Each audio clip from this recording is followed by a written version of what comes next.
I was staring at the letter in my hand when my wife Sarah walked into the kitchen and asked why my face had gone the color of old newspaper.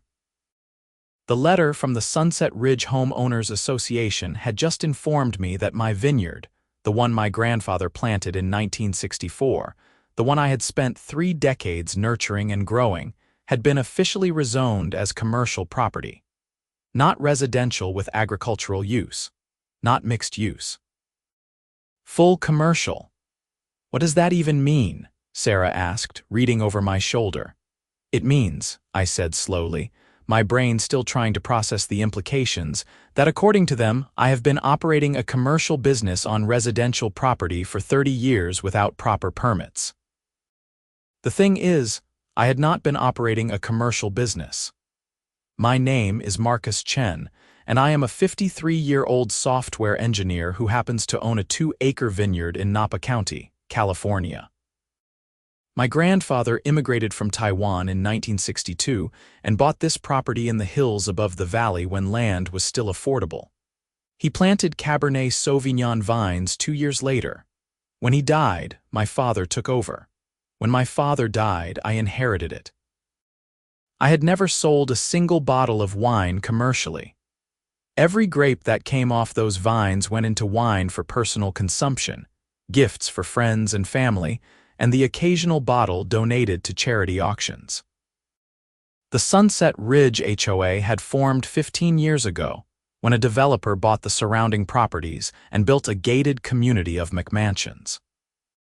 My property, grandfathered in and protected by California agricultural preservation laws, sat right in the middle of their pristine suburban paradise like a working-class aunt at a debutante ball. They had been trying to get rid of me ever since. There has to be a mistake, Sarah said. You can fight this. I looked at the date on the letter. The rezoning had been approved 3 weeks ago, 3 weeks, and they were just now informing me. I flipped to the second page and felt my blood pressure spike. There was a fine schedule attached.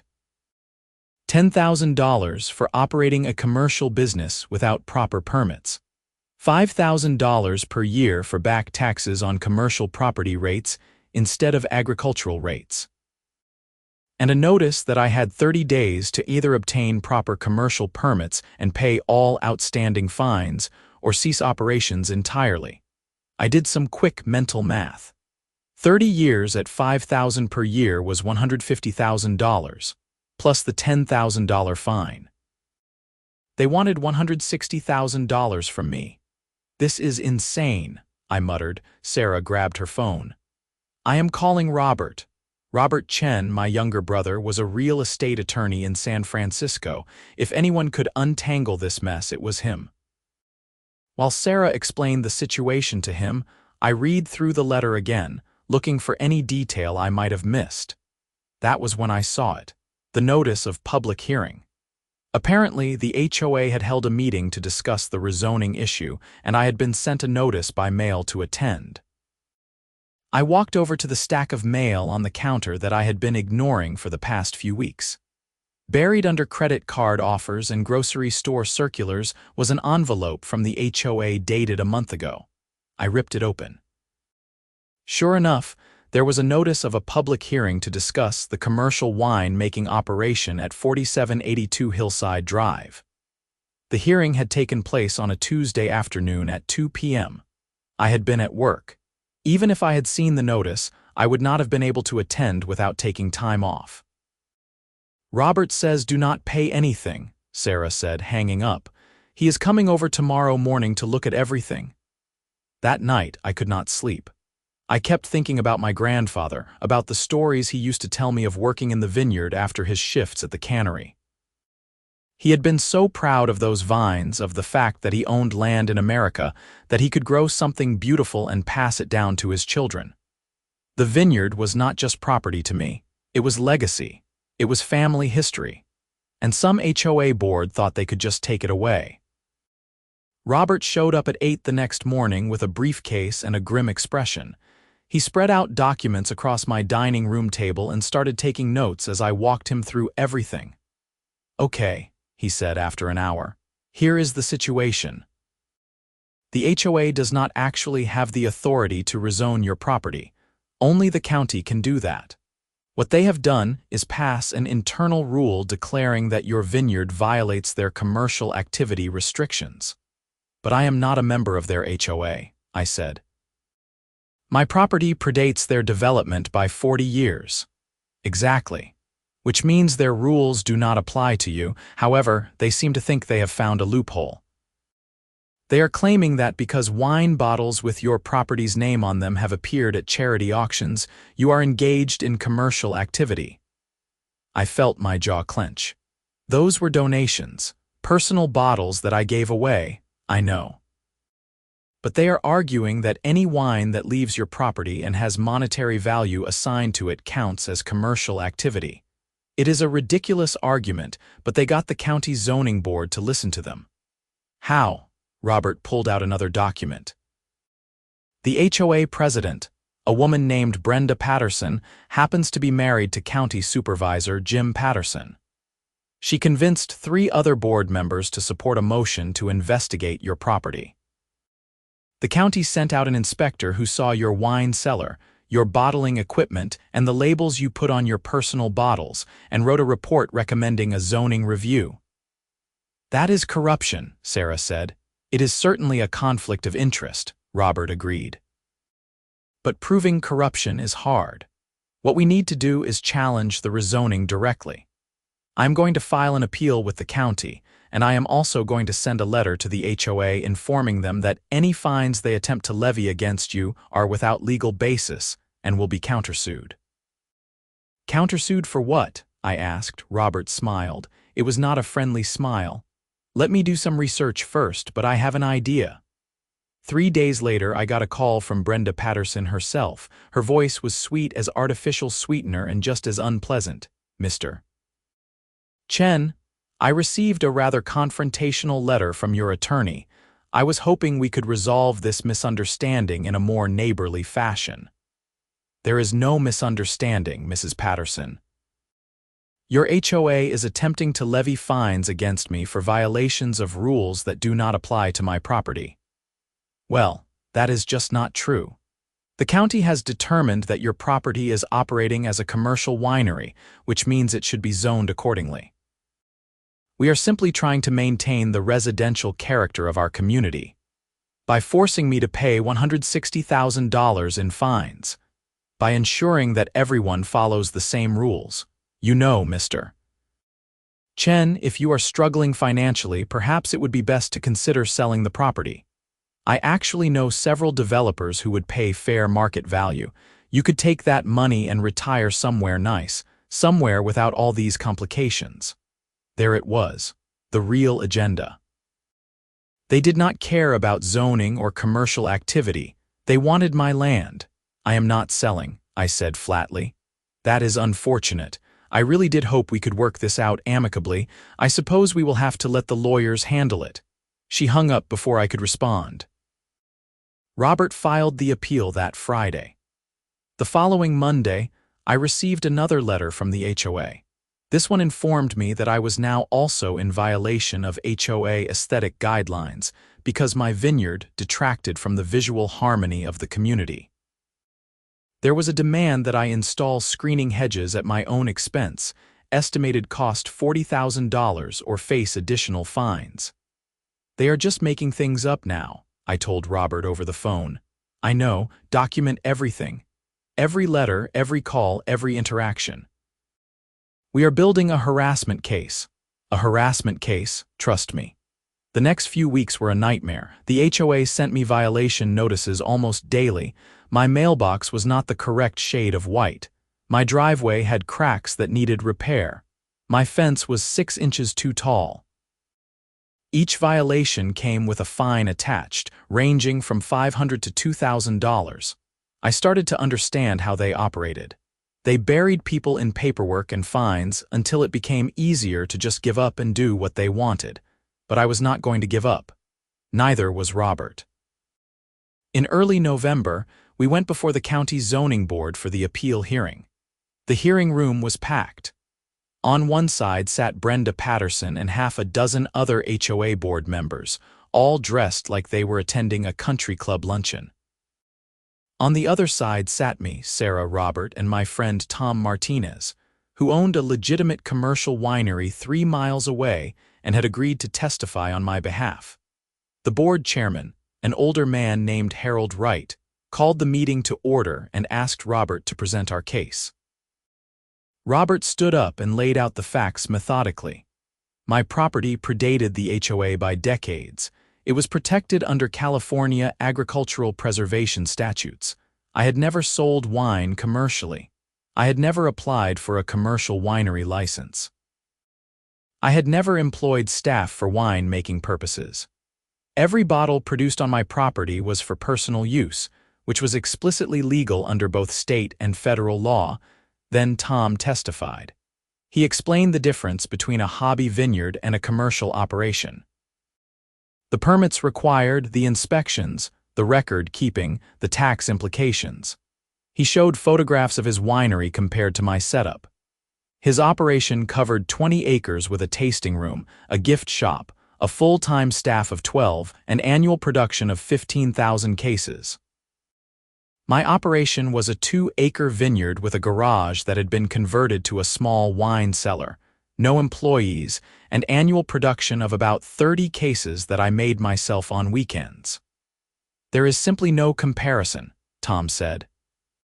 Marcus Chen is not running a commercial winery any more than someone who brews beer in their basement is running a commercial brewery. Then it was Brenda Patterson's turn. She stood up and smiled at the board like they were old friends. Gentlemen, I think we need to consider the bigger picture here. Yes, Mr. Chen's vineyard predates our community, but times change. Napa County has grown. The area around Mr. Chen's property is now a residential neighborhood with families and children.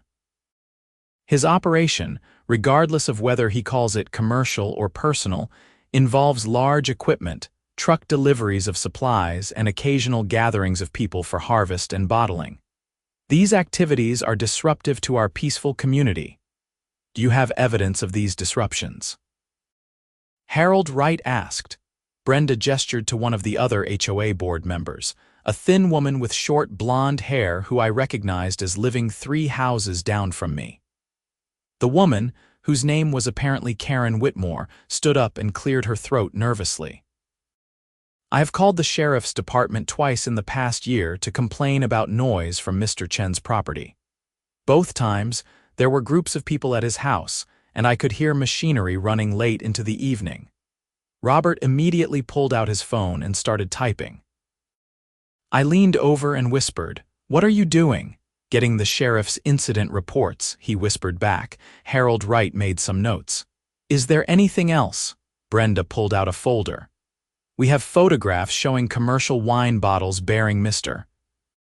Chen's property name being sold at charity auctions, with prices exceeding $200 per bottle.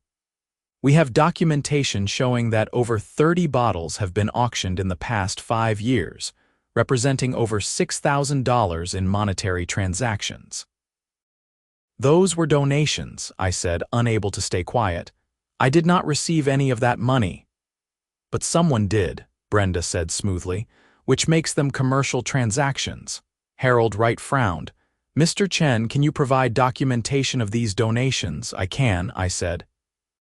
Robert pulled out a folder of his own and handed it to the board. Inside were letters from the charities thanking me for my donations, along with IRS forms showing that I had claimed them as non-monetary charitable contributions on my taxes, not as business deductions. The hearing went on for another hour. By the end, Harold Wright looked tired and annoyed. He announced that the board would review all the evidence and issue a decision within 30 days. As we were leaving, Brenda Patterson cornered me in the parking lot. "This is not over, Mr. Chen. Even if you win this appeal, we will keep fighting. We will make your life so difficult that you will wish you had just sold when you had the chance." "Is that a threat?" Robert asked, his phone suddenly up and recording. Brenda's smile froze. "Of course not. I am simply being realistic about the situation." She walked away quickly, her heels clicking on the asphalt. "Please tell me you got that," I said to Robert. Every word, he said, grinning. 3 weeks later, the zoning board issued their decision. They rejected the rezoning of my property, finding that there was insufficient evidence that I was operating a commercial winery. They noted that personal wine making on agricultural property was explicitly protected under California law, and that my activities fell well within the bounds of personal use. I thought that would be the end of it. I was wrong. 2 days after the decision, I received a certified letter from the HOA's legal team. They were suing me for $160,000 in unpaid fines, plus an additional $40,000 for failure to install screening hedges, plus $20,000 in administrative fees for their time spent dealing with my violations. Total, $220,000. They are insane, Sarah said when I showed her the letter. Robert, however, looked pleased when I called him. Perfect, he said. This is exactly what I was hoping for. How is a lawsuit for $220,000 perfect? Because now we countersue. And I have been digging into the HOA's finances. Marcus, do you know what your property is assessed at? About $1.2 million, I said. The land is worth more than the house because of the vineyard. Right. And do you know what commercial vineyard property in Napa County is assessed at? I saw where he was going. More, a lot more. Try 3 times as much. If your property really had been rezoned commercial, its assessed value would jump to about $3.6 million, which means the tax basis would be completely different. Now, you have been paying property taxes all along, correct? Of course. At the residential agricultural rate, which is protected under Proposition 13 and based on your grandfather's original purchase price, adjusted for inflation, you pay what, about $4,000 a year? $4,200, I confirmed. If your property were commercial, you would be paying closer to $40,000 a year in property taxes. But here is the interesting part. The HOA claimed your property should have been commercial for 30 years. They are claiming you owe them money based on that assertion. But if your property really had been commercial all that time, you would have been paying the higher tax rate, which means the county would have collected an additional $36,000 per year from you for 30 years. That is over $1 million in additional tax revenue. I was starting to see his plan, but I was not commercial, so I did not owe those taxes. Exactly, but the HOA is trying to have it both ways. They want to claim you were commercial so they can fine you, but they did not want you to actually be commercial because that would have affected their property values and tax assessments. So here is what we are going to do. We are going to countersue them for defamation, harassment, and most importantly, for economic damages resulting from their false claims about your property status. Economic damages. Robert's grin was predatory.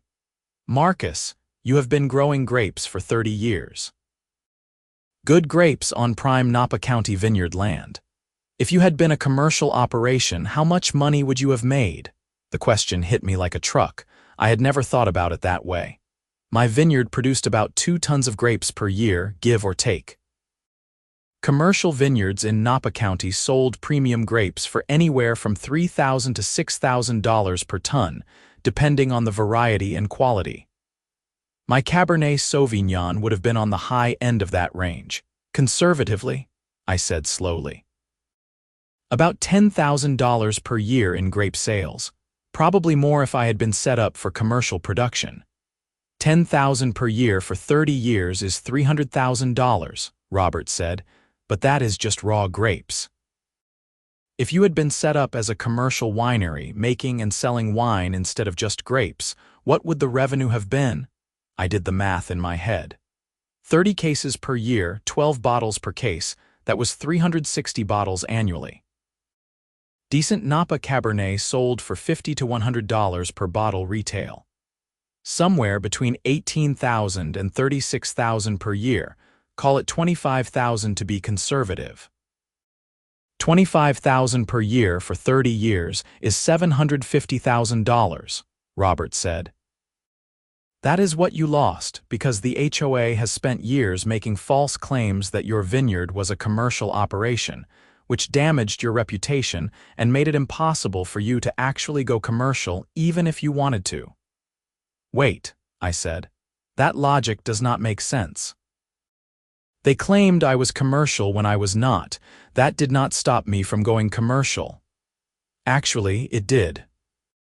Their complaints to the county created a paper trail of violations and zoning disputes that would have made it nearly impossible for you to get commercial permits even if you applied for them. No county is going to approve commercial permits for a property that has years of documented complaints against it. They poisoned the well, Marcus. They made sure you could never go commercial, and in doing so, they cost you 3 decades of potential revenue. I sat back in my chair, my mind spinning.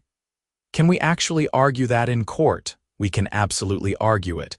Whether we will win is another question. But here is the thing, we do not need to win. We just need to make it expensive enough for them that they back off. The HOA has money, but it is the collective dues of all the homeowners. If we drag them into a protracted legal battle where they are spending $50,000, $100,000 in legal fees to pursue a case they will probably lose, their own members will revolt. So it is a war of attrition. It is a strategic defense, Robert corrected. We make it clear that fighting you is going to cost them more than they could possibly gain, and they will drop it. I looked at Sarah. She had been quiet through this whole conversation, but now she nodded. Do it, I said to Robert. We filed the countersuit a week later. The amount we sued for was $750,000 in lost revenue, plus another $200,000 in punitive damages for harassment and defamation, plus legal fees. Total, nearly $1 million. The reaction from the HOA was immediate and explosive. I got a call from a different HOA board member, a man named Richard Kowalski, who sounded like he was about to have a stroke. "Are you out of your mind?" he yelled into the phone. "You are suing us for $1 million because we asked you to follow community rules. You fined me $220,000 for violations that do not apply to my property," I said calmly. "You claimed my vineyard was commercial when it was not, and that claim damaged my ability to ever go commercial in the future. You left me no choice. This is extortion. No, this is the legal system. See you in court." I hung up.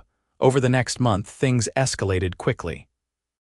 The HOA hired a major law firm from San Francisco to represent them.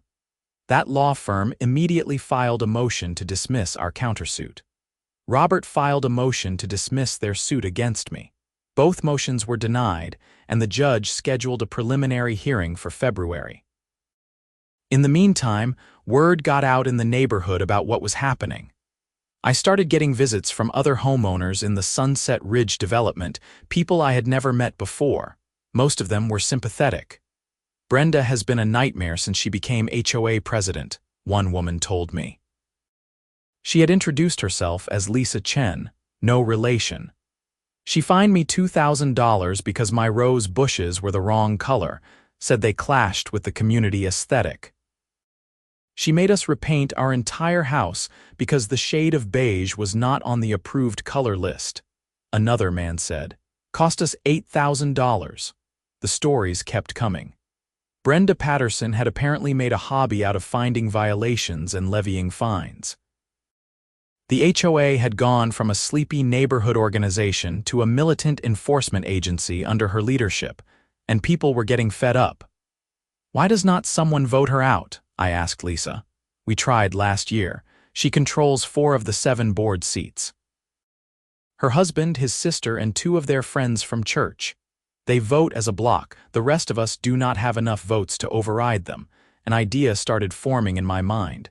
When is the next HOA election? June. Why? Because I think it is time for some new leadership. Lisa smiled slowly. "I like the way you think. Over the next few weeks, I started attending HOA meetings. Technically, I was not a member, but the meetings were supposed to be open to any property owner in the area.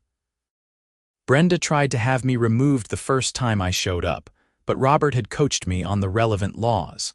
California Homeowner Association rules required open meetings, and while I could not vote, I had the right to observe and comment. The meetings were exactly as dysfunctional as I had imagined. Brenda ran them like a dictator, cutting off anyone who disagreed with her and ramming through fines and rule changes without meaningful discussion. I sat in the back and took notes, documenting everything. At the January meeting, I decided to make my presence known. During the public comment period, I stood up and addressed the board. My name is Marcus Chen. I am the owner of the Vineyard property at 4782 Hillside Drive. I understand that this HOA has filed a lawsuit against me for $220,000 in fines. I would like the board to explain to the members where that money will go if they collect it. Brenda's face flushed red. That is not an appropriate topic for public comment. Actually, it is, I said. HOA finances are supposed to be transparent to all members. If you are suing me for $250,000, the members have a right to know how that money will be used. Several people in the audience murmured agreement. Brenda looked flustered. The funds would go into the general HOA account for community improvements, she said stiffly. What improvements? I asked. Your budget is already fully funded according to the financial statements I reviewed. The community pool has been refurbished. The landscaping is maintained. Where exactly would an extra $220,000 go? That is none of your business. I think it is everyone's business, especially since your lawsuit has prompted a countersuit that could cost the HOA nearly $1 million if you lose. Have you informed the members of that risk? The room erupted. People started shouting questions at Brenda. How much was the lawsuit costing in legal fees? Why had they not been told about the countersuit? Who approved the decision to sue in the first place? Brenda tried to regain control, but it was chaos. Finally, Richard Kowalski stood up and called for order. We will address these questions at the next board meeting, he said loudly. This meeting is adjourned. Lisa caught up with me in the parking lot afterward, grinning. That was amazing. Brenda looked like she was going to explode. Good. I want her and everyone else on that board to know that I am not going away quietly. Can I ask you something? Why not just sell? I mean, I know it is your family property and everything, but is it really worth all this stress? I thought about that question for a long moment. My grandfather came to this country with nothing. He worked back-breaking jobs for years to save enough money to buy that land. He planted those vines with his own hands. My father spent his whole life taking care of them. This is not just about property or money, it is about legacy. It is about not letting people like Brenda Patterson bully me into giving up something that 3 generations of my family built. So yes, it is worth it. Lisa nodded slowly. Okay, then let me help. I have been wanting to run for the HOA board for years, but I never thought I had a chance. But after tonight, I think people are ready for a change. If I run, will you help me campaign? You are not going to be popular with Brenda and her crew. I do not care. I am tired of watching her ruin this neighborhood. We shook hands. The battle had just expanded to a new front. The preliminary hearing in February was mostly procedural. Both sides presented their basic arguments. The judge, a woman named Sandra Lopez, listened carefully and asked pointed questions. Mr. Chen, she said, addressing me directly. Your countersuit claims $750,000 in lost revenue from potential commercial operations. But you never actually attempted to operate commercially, correct?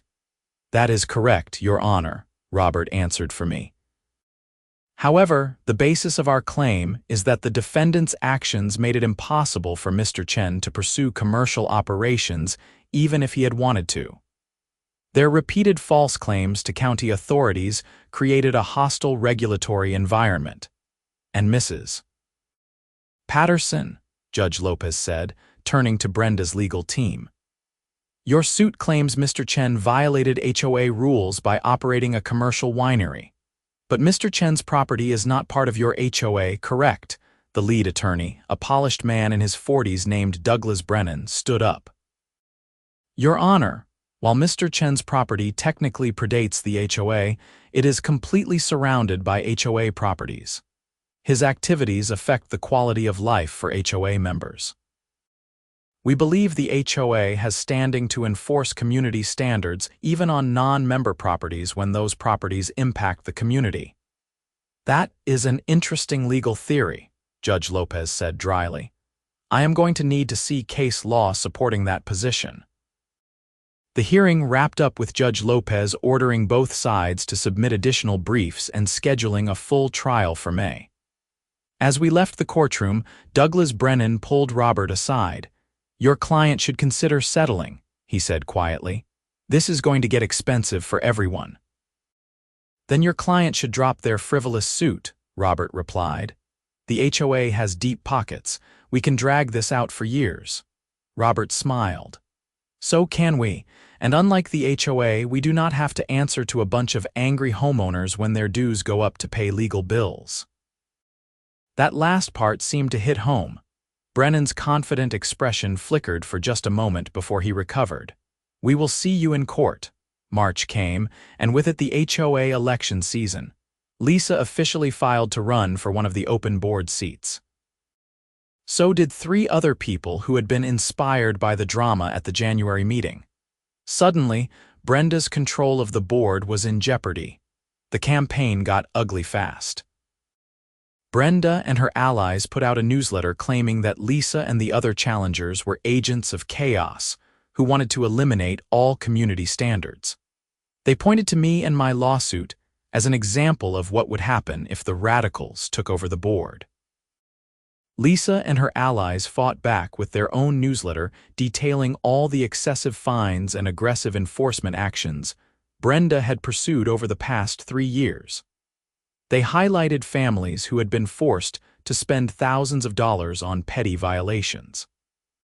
They pointed out that HOA legal fees had tripled under Brenda's leadership. I helped where I could, but mostly I stayed in the background. This was the community's fight now, not just mine. In April, I got an unexpected call from Tom Martinez, my winery owner friend who had testified at the zoning hearing. "Marcus, I heard something interesting at the Vintners Association meeting last night." Apparently, Brenda Patterson's husband Jim has been trying to get several vineyard owners in the area to sell their properties to a development company called Pacific Ridge Partners. Ring any bells? No, should it? Maybe. I did some digging. Pacific Ridge Partners is a subsidiary of a larger real estate investment firm called Westbrook Holdings. And guess who sits on the board of Westbrook Holdings? Tell me. Jim Patterson's brother, David Patterson. Everything clicked into place. This was never about zoning or community standards. The Pattersons had been trying to force me to sell so they could flip my property to their family real estate company. The rezoning, the fines, the harassment, all of it had been a coordinated effort to pressure me into giving up land that was worth millions. "Tom, can you document all of this?" "I can do better than that. I can introduce you to 2 other vineyard owners who got the same treatment from Jim Patterson. They both ended up selling because they could not afford to fight the county rezoning battles. One of them is still bitter about it. Set up a meeting." 3 days later, I sat down with Fernando Oliveira and Susan Kim, 2 former vineyard owners who had sold their properties in the past 5 years. Both of them told similar stories. The county had suddenly started finding violations on their properties. The HOA had complained about noise and traffic. They had been hit with rezoning attempts and fine schedules. Eventually, they had given up and sold to buyers connected to Pacific Ridge Partners, which then immediately flipped the land to developers for 3 times what they had paid. "I lost my family's vineyard because of these people," Fernando said bitterly. "My parents bought that land in 1972. I wanted to pass it down to my kids. Instead, there is a subdivision there now with houses packed in so tight you cannot see the sky." "Would you be willing to testify about what happened?" I asked. Both of them agreed immediately. Robert was ecstatic when I told him what I had found. "This changes everything. We are not just talking about harassment anymore. This is a conspiracy to defraud property owners. We need to bring this to the district attorney. Will they actually investigate? If we can show a pattern of behavior? Absolutely. This is corruption. County Supervisor Jim Patterson used his position to help his family's business, and his wife used the HOA as a weapon to force people to sell. That is illegal on multiple levels. We put together a comprehensive package of evidence and delivered it to the Napa County District Attorney's office in early May. The DA assigned an investigator to look into it. Meanwhile, the trial date was approaching fast. Douglas Brennan called Robert the week before trial with a settlement offer. The HOA will drop all fines and their lawsuit if Mr. Chen drops his countersuit and signs a non-disparagement agreement. So they want to make this go away quietly, Robert said. It is a reasonable offer. Everyone walks away clean. Except my client has been harassed for years and we now have evidence of criminal corruption. The answer is no, your client is making a mistake. That is his decision to make. The trial started on May 15th. Judge Lopez presided. The courtroom was packed with people from the Sunset Ridge community who wanted to see how it would play out. The HOA's case went first. Douglas Brennan laid out their argument that I had violated community standards and owed fines accordingly. He brought in Karen Whitmore and 2 other neighbors to testify about noise and disruption from my property. Robert tore them apart on cross-examination. He pulled up the sheriff's incident reports that showed the noise complaints had been investigated and dismissed as unfounded. He showed that the dates Karen claimed there were loud gatherings at my house were actually dates when I had been out of town for work, which I could prove with travel receipts. Then it was our turn. Robert brought in Tom Martinez again to explain the difference between hobby and commercial wine making. He brought in Fernando Oliveira and Susan Kim to testify about their experiences with the Pattersons. He submitted evidence of the connection between Jim Patterson, Pacific Ridge Partners, and Westbrook Holdings. Then he called me to the stand. "Mr. Chen," Robert said, "can you explain to the court what this vineyard means to you?" I took a breath and told my family's story. My grandfather's immigration, the decades of hard work, the pride of ownership, the traditions built around harvest season. I explained how I had never wanted to go commercial because the vineyard was personal.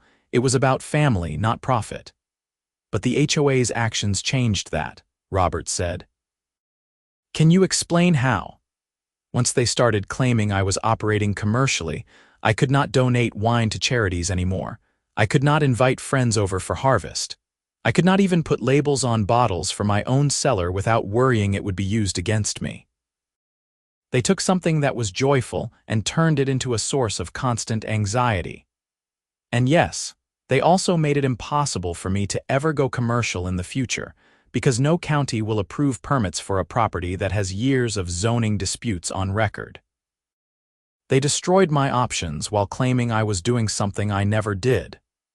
Brenda Patterson took the stand to defend the HOA's actions. She insisted everything had been done properly, that the complaints about my property were legitimate, that the HOA had a duty to maintain community standards. Then Robert showed her the evidence of her husband's business connections. "Mrs. Patterson, were you aware that your husband's family has financial interests in purchasing and developing vineyard properties in this area?" Brenda's face went pale. "I do not see how that is relevant." "Is it true that Pacific Ridge Partners, a company connected to your husband's brother, contacted Mr. Chen with an offer to purchase his property?" "I do not know anything about that." Robert pulled out documents. "These are emails from your personal email account to Douglas Brennan discussing strategies to pressure Mr. Chen into selling. In one email, you specifically mentioned that Pacific Ridge would be interested in the property. Would you like to revise your statement?" The courtroom erupted. Judge Lopez called for order and gave Brenda a hard look. "Mrs. Patterson, I strongly suggest you consult with your attorney before answering further questions." The trial continued for 3 more days. By the end, it was clear which way the wind was blowing. Douglas Brennan tried to salvage the case by arguing that even if Brenda's motives were questionable, the HOA's actions were still technically within their authority. Judge Lopez was not buying it.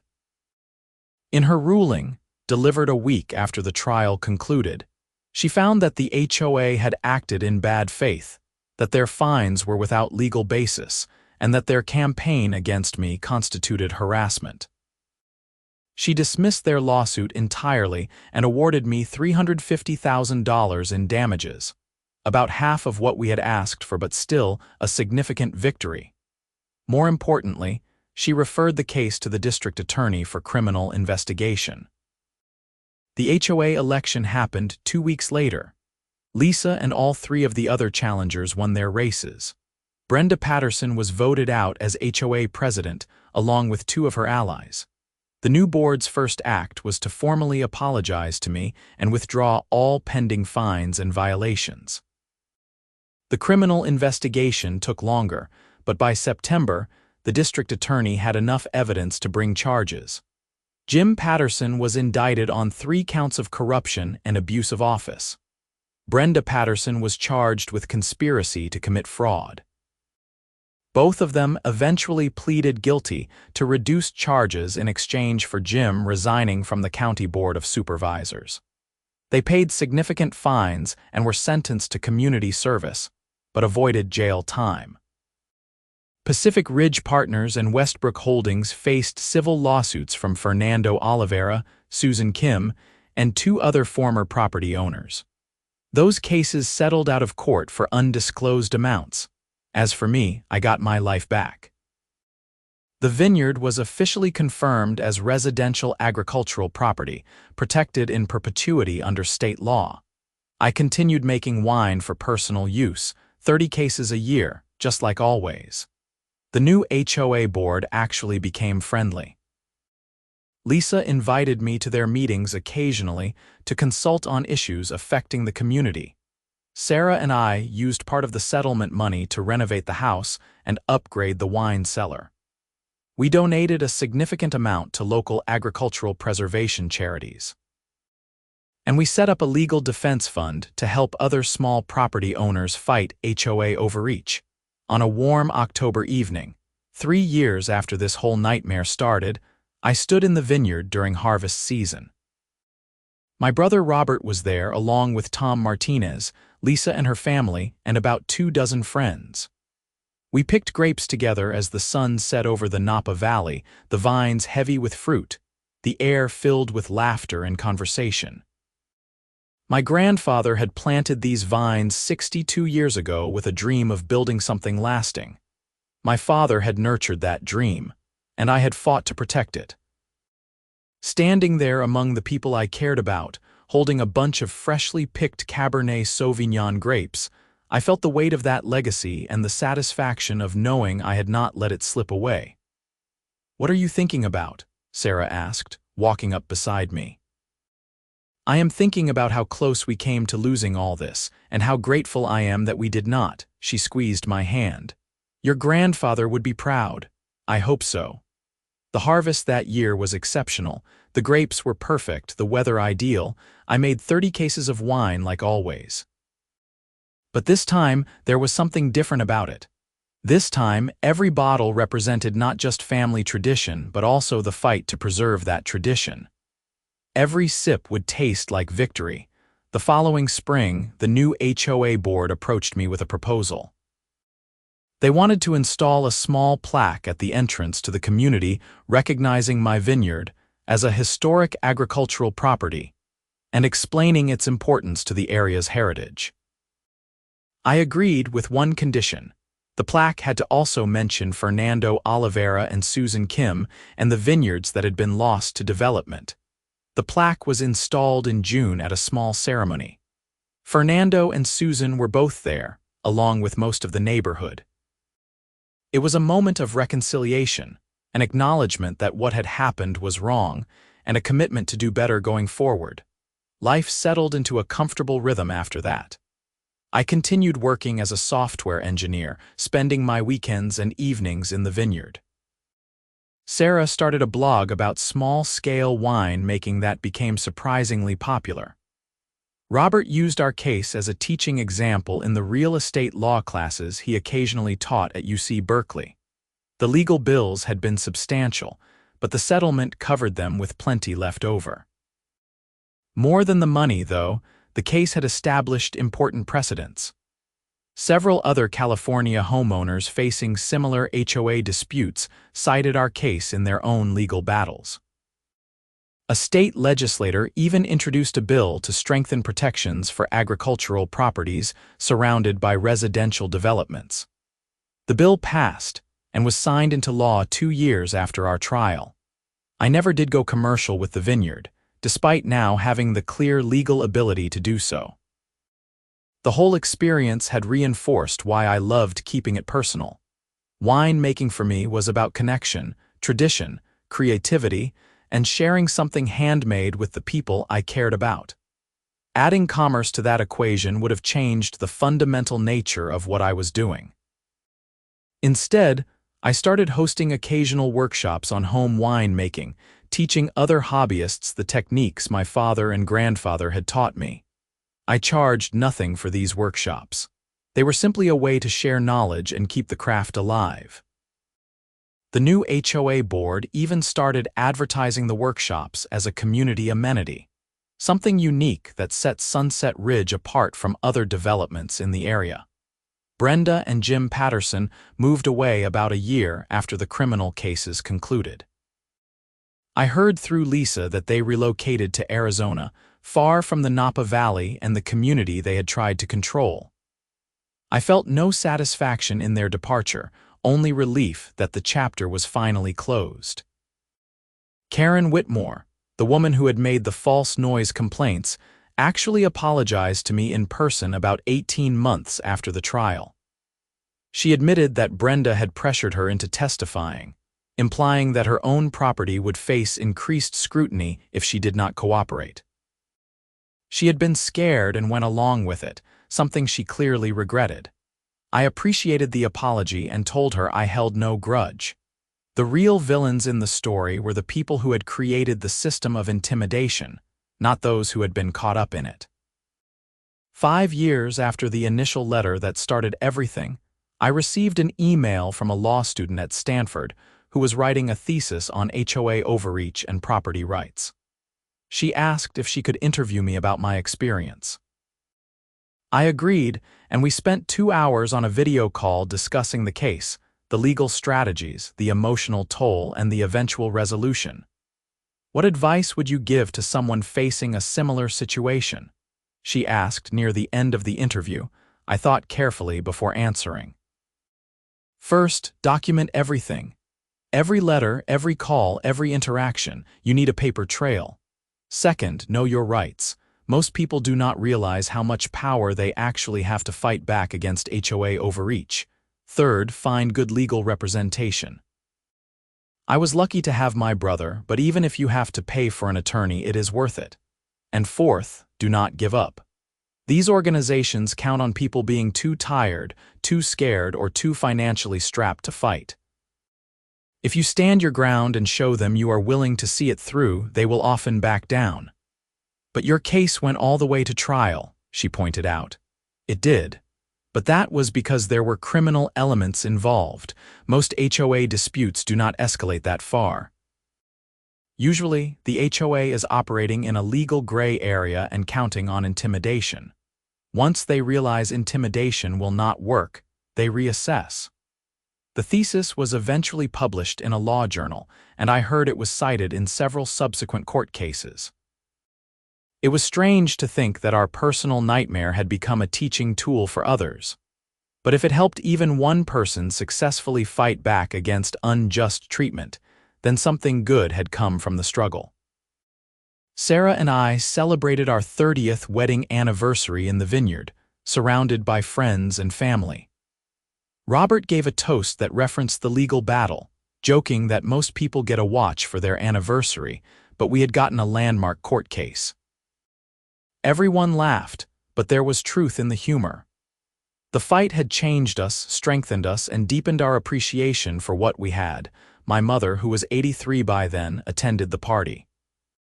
She walked through the vineyard with me, running her hands over the gnarled vines that her father-in-law had planted so many decades ago. "Your grandfather would have fought just as hard as you did," she said quietly. He did not come to this country to let bullies push him around.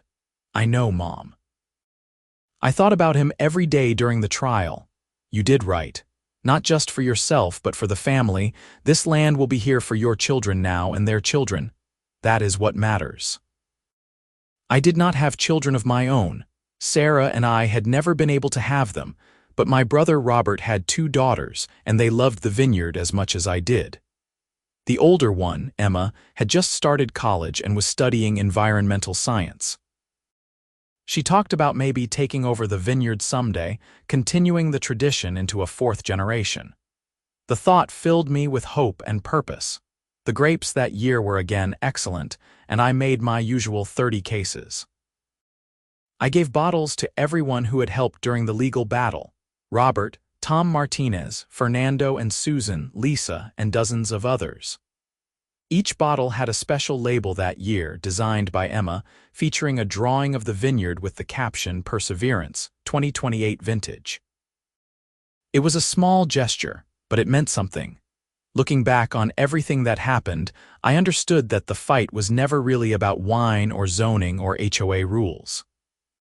It was about power, about the fundamental question of whether people with authority could use that authority to bully others into submission.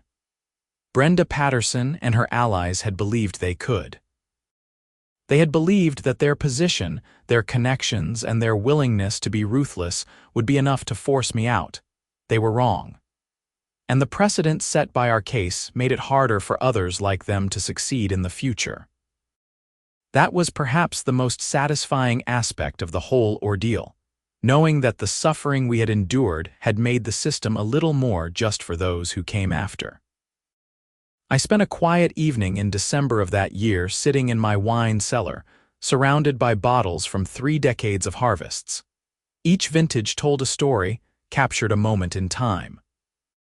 I pulled out a bottle from 1995, the year my father died, and one from 2011, the year Sarah and I celebrated our 20th anniversary.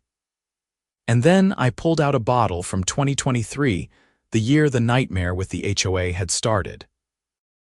I opened all 3 and poured small glasses of each, comparing them side by side. The older wines had developed complexity and depth. The newer wine was still vibrant and fruit-forward. Each was different, each was beautiful in its own way. That was the thing about wine, about vineyards, about legacy. Time changed things but did not erase them. The work of previous generations lived on, evolved, became something new while remaining connected to the past. The vineyard was quiet that evening, the vines dormant for winter, waiting for spring to come again.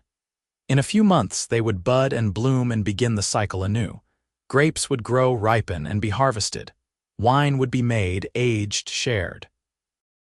The rhythm would continue, as it had for 60 years, as it would hopefully continue for 60 more.